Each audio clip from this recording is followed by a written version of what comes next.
तो दोस्तों कैसे हैं आप सभी लोग। उम्मीद करता हूं आप स्वस्थ होंगे। यह है मेरी फर्स्ट वीडियो ऑन यूट्यूब। इस वीडियो में हम बात करेंगे कि ये यूट्यूब चैनल है किसके लिए, किन स्टूडेंट्स के लिए बेनिफिशियल होने वाला है ये हमारा यूट्यूब चैनल।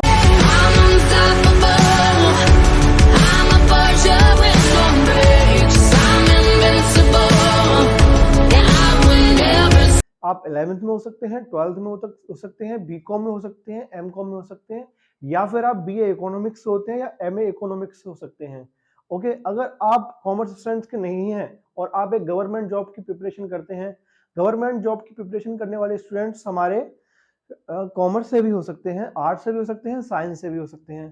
देखो, अगर मैं गवर्नमेंट जॉब की प्रिपरेशन की बात करूं तो पहला हमारा एसएससी आता है। एसएससी हमारा बहुत सारे एग्जाम कंडक्ट कराता है, जैसे कि हमारा सीजीएल हो गया, जीडी हो गया, रेलवेज हो गया, और भी सारे एग्जाम्स होते हैं, बैंक पीओ हो गया, और लास्ट में हमारा हम मोटी मोटी तौर पे बात करें तो आईएएस पीसीएस आ जाता है। तो हमारी वीडियोस में हम लगभग आईएएस को छोड़ के पीसीएस की बात करें तो लगभग 80% सिलेबस कवर कर लेंगे। ठीक है, तो यहाँ तक कि हमारे चैनल की डिटेल की बात हुई कि हमारे चैनल पे हमारी वीडियोस हैं किस स्टूडेंट्स के लिए, किन के लिए बेनिफिशियल आगे होने वाली हैं। ठीक है, तो हम स्टार्ट करते हैं अपनी फर्स्ट वीडियो, जो कि होगी हमारे बेसिक से, बिल्कुल इकोनॉमिक्स के बेसिक से लेके चलेंगे हम।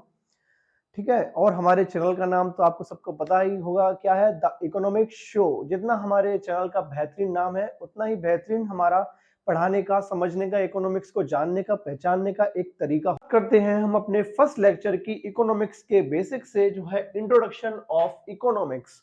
इकोनॉमिक्स वर्ड ग्रीक लैंग्वेज का वर्ड है, जिसको हम ग्रीक लैंग्वेज में बोलते हैं इकोनोमिया।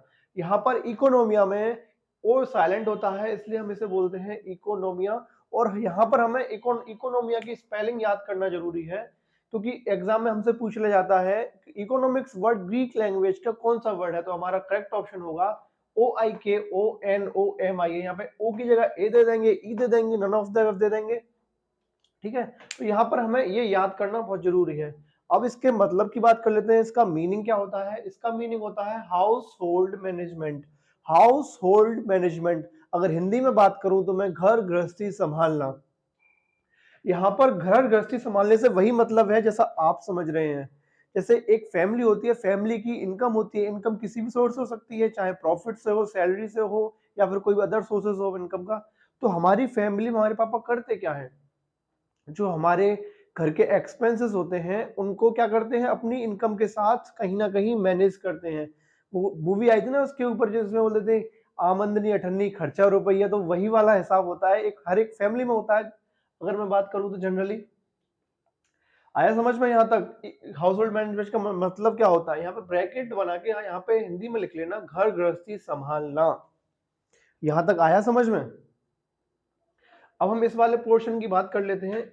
इसको समझने से पहले मैं आपके साथ कुछ बातें करना चाहता हूं। जैसे देखो, आप हैं, मैं हूं, क्या है, हमारी बहुत सारी नीड्स होती हैं, वांट्स होती हैं। हम लाइफ में बहुत कुछ चाहते हैं अपनी लाइफ से। सर हमें लाइफ में हमें एक न्यू फोन चाहिए, अच्छे अच्छे फोन आते रहते हैं ना, फोन चाहिए, न्यू क्लॉथ्स चाहिए, फ्रेंड के साथ घूमने जाना है, रेस्टोरेंट में जाना है, मूवी देखनी है। कितने सारे हमारी क्या होती है, डिमांड होती है, वांट्स होती हैं। क्या हम इन सारी डिमांड्स वांट्स को पूरा कर पाते हैं? सर नहीं, कंप्लीटली पूरा नहीं कर पाते हैं। तो हम क्या करते हैं, हम एक अपनी प्रायोरिटीज बनाने लग जाते हैं। सर पहले हमें ये चाहिए, उसके बाद में ये चाहिए, उसके बाद में ये चाहिए।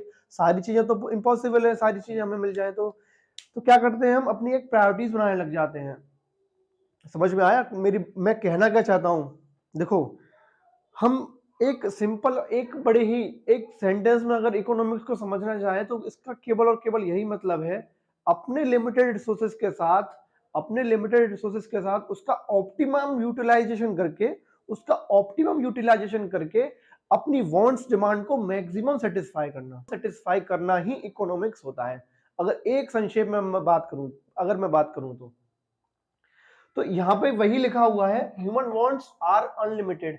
इंसान की मांगे असीमित हैं। ह्यूमन वांट्स जैसे हमारी आपकी मांगे असीमित हैं, means to satisfy those wants are limited. जो हमारे पास साधन है उनको पूरा करने के लिए वो क्या है, बहुत ही सीमित है। Not only limited but also has alternative uses.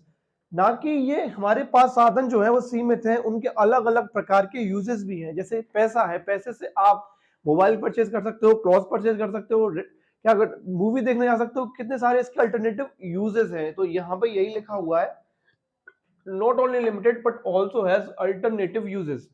ये हमारी इकोनॉमिक प्रॉब्लम होती है। क्या इकोनॉमिक प्रॉब्लम आप फेस करते हो? सर बिल्कुल करते हैं। क्या एक हमारी सोसाइटी फेस करती है? बिल्कुल करती है।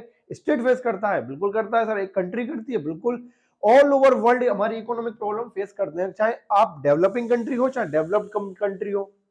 अच्छा, आपसे पूछता हूं मैं, India is a developing country या developed country? Sir India is a developing country. Sir बचपन से सुनते आ रहे हैं और शायद 55 तक सुने कि India is a developing country. क्या सर ये यूएसए में प्रॉब्लम फेस होती होगी? सर बिल्कुल फेस होती होगी, क्योंकि हमारे पास रिसोर्सेज हैं वो लिमिटेड हैं। हर किसी की प्रॉब्लम हो, हर किसी की प्रॉब्लम होती है ये, चाहे कंट्री हो चाहे एक इंडिविजुअल हो या सोसाइटी हो। अब इंडिया में बात कर लेते हैं हम। इंडिया है, इंडिया में हमें कितनी बहुत हमारी गवर्नमेंट को कितनी सारी चीजें अचीव करनी होती है सर। इंडिया में हमें रोड्स रोड्स बनाने हैं, डैम्स बनाने हैं, इलेक्ट्रिफिकेशन करना है, राशन की प्रॉपर हमें क्या सुविधा देनी है। हमारे जितने भी बिलो द पॉवर्टी लाइन के नीचे जो हमारे पीपल आते हैं, तो बहुत सारे खर्चे, गवर्नमेंट के पास भी बहुत सारे खर्चे होते हैं। तो गवर्नमेंट क्या करती है? इंडिया के पास लिमिटेड रिसोर्सेज है ना, पैसा इतना नहीं है ना जितना हमें चाहिए और इन सब चीजों को अचीव करने के लिए। तो गवर्नमेंट क्या करती है, या फिर हमारे इकोनॉमिस्ट जो हमारे गवर्नमेंट में होते हैं वो क्या करते हैं, लिमिटेड रिसोर्सेज के साथ उनका ऑप्टिमम यूटिलाइजेशन करके मैक्सिमम सेटिस्फाइड करते हैं हमारी वांट्स को। जो हमारी इंडिया क्या है, इंडिया एक तरह से एक फैमिली तो है, हम उस फैमिली के मेंबर ही तो हैं। हमारी भी कुछ वांट्स होती है गवर्नमेंट से, सर हमें ये चाहिए वो चाहिए। जैसे हमारी इनकम होती है, हमारी फैमिली की इनकम होती है, ऐसे ही गवर्नमेंट की इनकम होती है। गवर्नमेंट की इनकम सर किससे हो सकती है? टैक्सेस जितने हम पे करते हैं, डायरेक्ट टैक्सेस, इनडायरेक्ट टैक्सेस पे करते हैं, या फिर हम पेनल्टी जो होती है पेनल्टी पे करते हैं। गवर्नमेंट कंपनीज का प्रॉफिट होता है, वो भी सारी चीजें होती हैं। तो क्या एक गवर्नमेंट की एक इनकम होती है और उसके एक एक्सपेंसेस होते हैं। जैसे फैमिली की इनकम होती है, ऐसे एक गवर्नमेंट की इनकम होती है और गवर्नमेंट के एक्सपेंसेस होते हैं। यहां तक समझ में आया? ये होता है इकोनॉमिक्स का मतलब। आने वाली क्लासेस में हम बात करेंगे इकोनॉमिक्स को और कैसे समझाया, इकोनॉमिस्ट ने क्या क्या समझाया, क्या इसकी डेफिनेशंस थी, फादर ऑफ इकोनॉमिक्स किसे बोलते हैं, मॉडर्न फादर ऑफ इकोनॉमिक्स किसे बोलते हैं।